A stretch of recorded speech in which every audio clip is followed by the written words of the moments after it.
चलिए बेटा, तो लास्ट पार्ट में वापस स्टार्ट करते हैं अपन।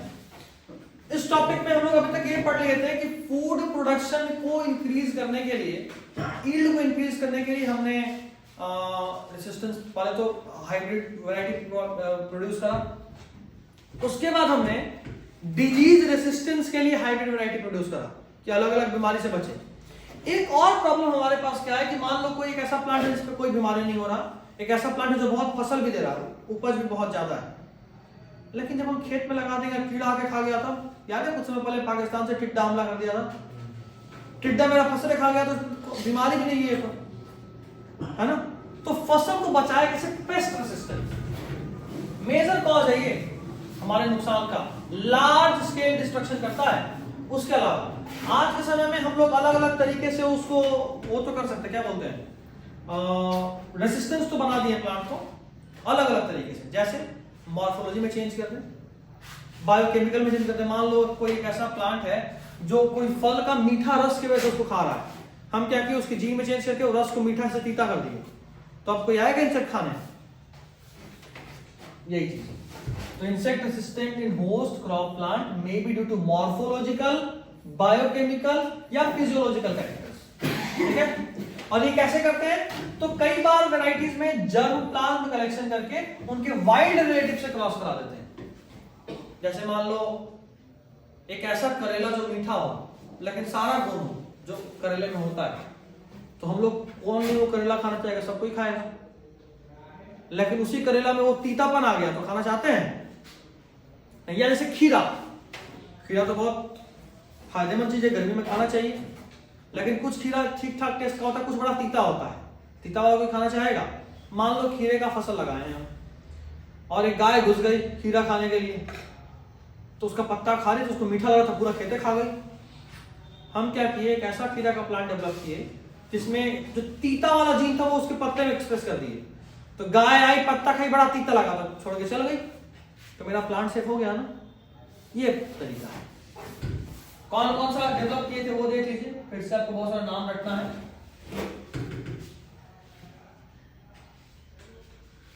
यस, तो क्रॉप देखो, जैसे मान लो वीट, वीट में स्टेम सॉफ्ट फ्लाई के लिए रेसिस्ट करे थे, स्टेम को सॉलिड कर दिए थे। वीट में ही लीफ बीटल था जो बड़ा परेशान कर रहा था, लीफ बीटल को हम लोग कैसे रोके कि उसके पत्ते में ना हेयरिंग कर दिए, वो कांटा गड़ जाए, तो बीटल नहीं घुस रहा था। फिर हमने कॉटन में भी करा, कॉटन में जैसेड से बचने के लिए एक इंसेक्ट है, हेयर लीव्स कर दिया, जैसे इंसेक्ट आया उसको पत्ता खाने, पत्ता का कांटा गड़ जाए। उसी तरह कॉटन, कॉटन में बॉल वार्म, ये अपन पढ़ेंगे उसमें बायोटेक एप्लीकेशन में, एब्सेंस ऑफ नेक्टर कर दिए थे, नेक्टर ही खत्म कर दिया।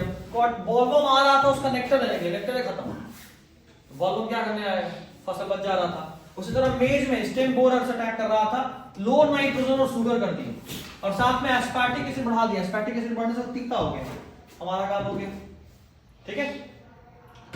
कुछ क्रॉप को हम लोग इंसेक्ट पेस्ट से बचाने के लिए और भी किए, जैसे मान लो ब्रासिका, ब्रासिका यानी ऑलमोस्ट मस्टर्ड होता है ये, पूसा गौरव एक वैरायटी बनाए थे।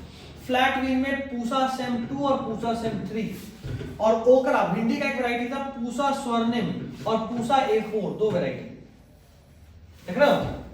तो ये सब आपको नाम याद होना चाहिए, कौन सा वैरायटी से क्या मिला था, कौन से वैरायटी को किस लिए डेवलप किए थे, किसमें किस चीज का रेसिस्टेंस है, ये आपको याद होना चाहिए, रहेगा याद। चलो डन। अब हम लोग पढ़ेंगे सिंगल सेल प्रोटीन। देख बेटा, हमने बहुत मेहनत करा कि अलग अलग वैरायटी बनाए, अच्छा वैरायटी बनाए, सब कुछ बेहतर हो, लेकिन हर बार सब कुछ हो नहीं पा रहा था। अब आप मान लो दिन भर में 4 रोटी खा रहे हो, तो जितना एनर्जी मिल रहा है उतना ही एनर्जी आपको 1 रोटी से मिल जाए तो पेट तो नहीं भरेगा, सही बात है, लेकिन क्या खाने का मतलब ताकत का कमी होगा? नहीं होगा, पेट नहीं भरेगा लेकिन ताकत का कमी।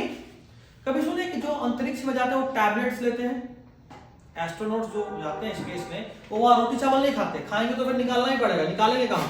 वहां जीरो ग्रेविटी, हवा में उड़ता रहेगा, समझ रहे बात? तो दिक्कत है ना। अब मान लो कि गया चांद पे, सोचा चलो हल्का हो लेते चांद पे, नाम होगा चांद पे पहली बार हल्का होने वाले कौन थे भाई? तो ये थे। अब वो जो हल्का हुए वो उड़ता ही रहा हवा में, कभी डिकम्पोज भी नहीं होगा, वहां बैक्टीरिया भी नहीं है, वो वैसा का वैसा ही होगा और पूरे जगह पे हवा में उड़ता है। मान लो तुम चल रहे हो, तुम्हारे बगल में वो भी उड़ रहा है, कितना अजीब हो जाएगा। तो एक तो ये चीज, और दूसरा वहां मेटाबॉलिज्म काम नहीं करेगा, ग्रेविटी नहीं है ना, हम लोग जिस तरीके से बने वो उस तरीके का जगह नहीं है।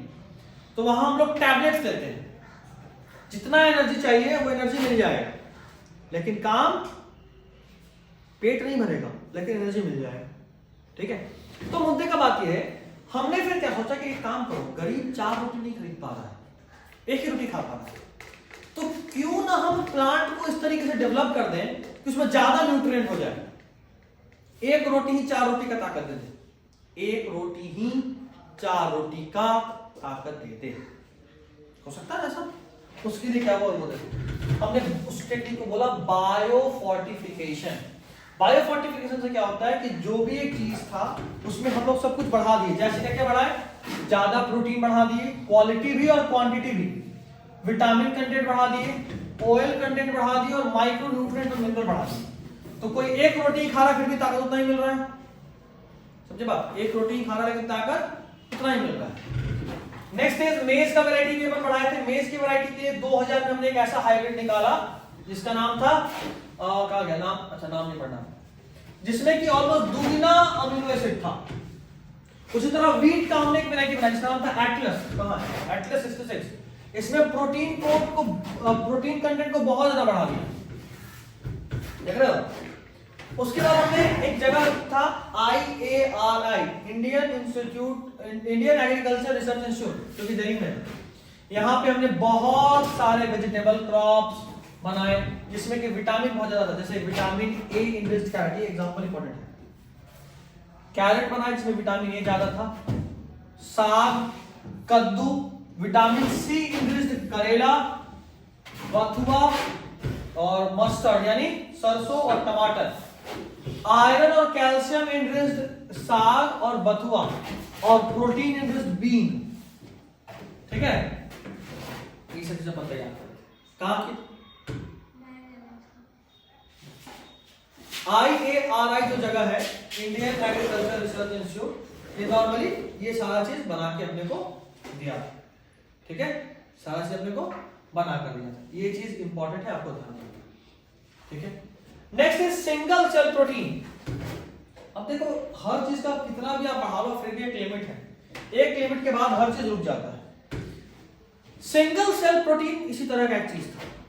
इसमें क्या होगा सिंगल सेल प्रोटीन में कि अब हमने देखा ना कि एक गाय, एग्जांपल जो एनसीईआरटी में था, एक गाय दिन भर में मान लो 4 किलो चारा खाई और 2 किलो दूध दी, या मान लो 4 किलो दी तो 4 किलो खाई और 4 किलो दूध दी, या 5 किलो खाई और 4 किलो दूध दी।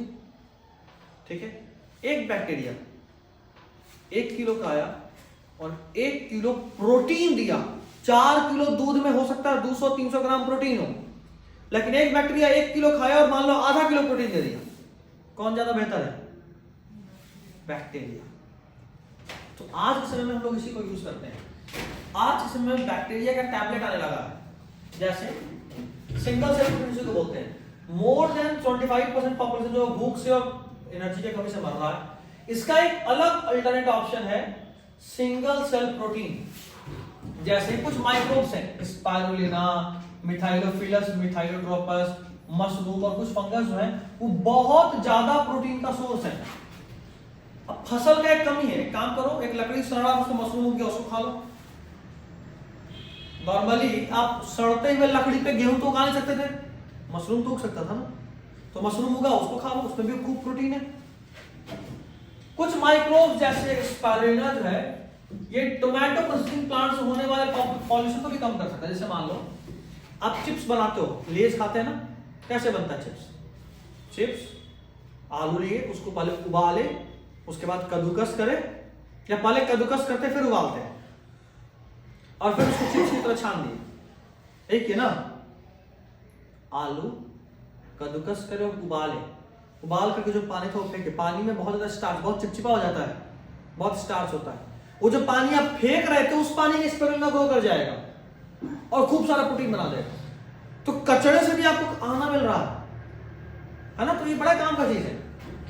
और एक टेक्निक जो है इस सबके अलावा वो है टिश्यू कल्चर, ये बहुत इंपॉर्टेंट टेक्निक है।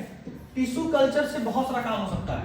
ट्रेडिशनल ब्रीडिंग टेक्निक एक समय के बाद लिमिट पे आ जाता है, रुक जाता है।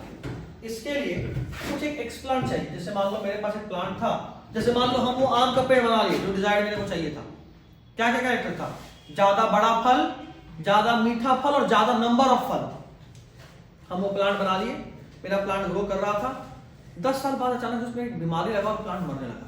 पूरा प्लांट ऑलमोस्ट मर गया, एक आध पत्ता खाली हरा बच गया था, बाकी सब सूख गया। भाई साहब, उस प्लांट को बनाने में कितने साल का मेहनत लगा है, कितने फायदे का प्लांट था। एज अ किसान हम चाहेंगे कि वो प्लांट मेरा खराब हो जाए, तो हम एक साइंटिस्ट को पकड़े, हाथ पर जोड़े, बोले भाई साहब मेरा प्लांट को बचा दो। बोला देखो ये तो मर गया, लेकिन एक काम करते, इसका एक टिश्यू, एक पत्ता जो हरा है, 2 पत्ता हरा था, 1 पत्ता दे दिए। उस हरा पत्ता के टिश्यू से, क्योंकि उसमें डीएनए उस प्लांट का था, हमने पूरा एक नया प्लांट तैयार कर दिया। इसी को बोलते हैं टिश्यू कल्चर। जो टिश्यू, वो हरा पत्ता जो हम लोग पहले यूज किए पुराने वाले प्लांट का, उसको बोलते हैं एक्सप्लांट।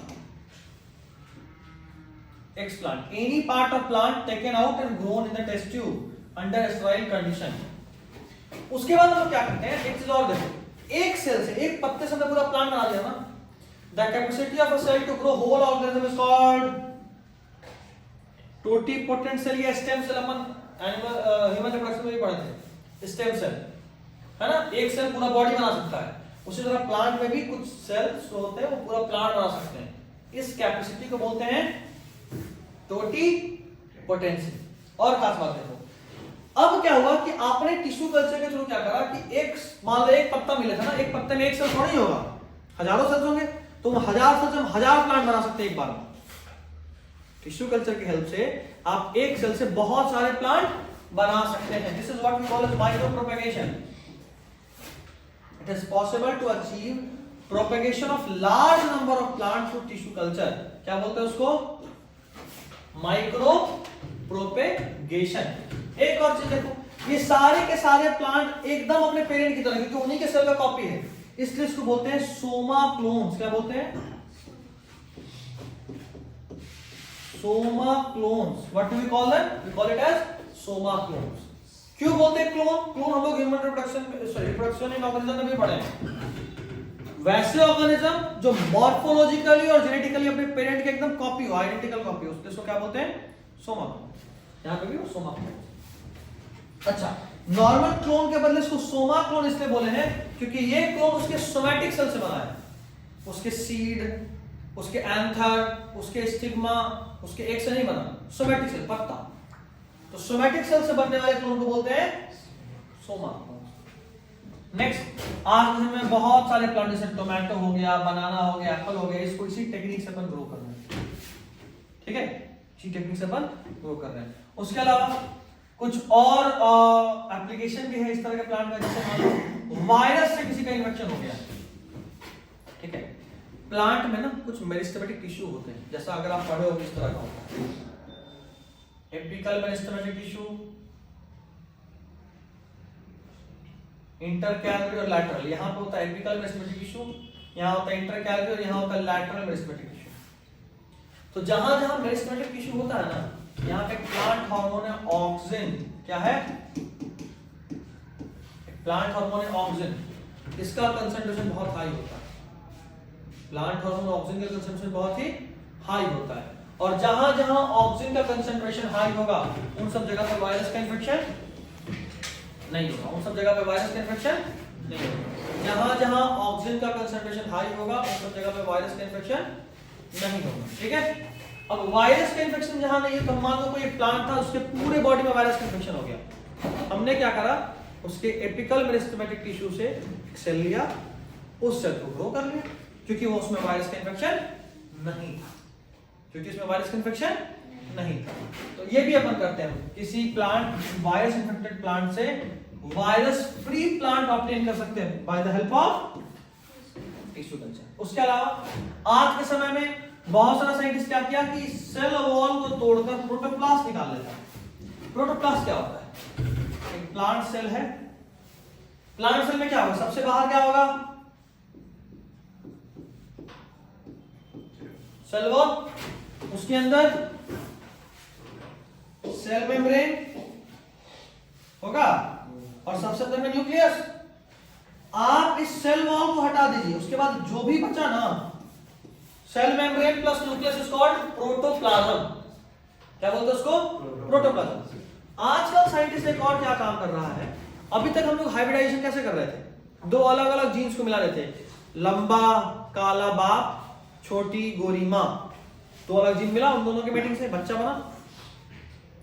अगर हम सोमैटिक सेल को मिला, जैसे मान लो लंबा गोरा बाप का हाथ का सेल और लंबा काला बाप का हाथ का सेल और छोटी गोरी माँ का हाथ का सेल, दोनों के हाथ के सेल को फ्यूज करके एक बच्चा बनाने की कोशिश कर रहे हैं, सोमैटिक सेल को फ्यूज करके। इसको बोलते हैं सोमैटिक हाइब्रिडाइजेशन।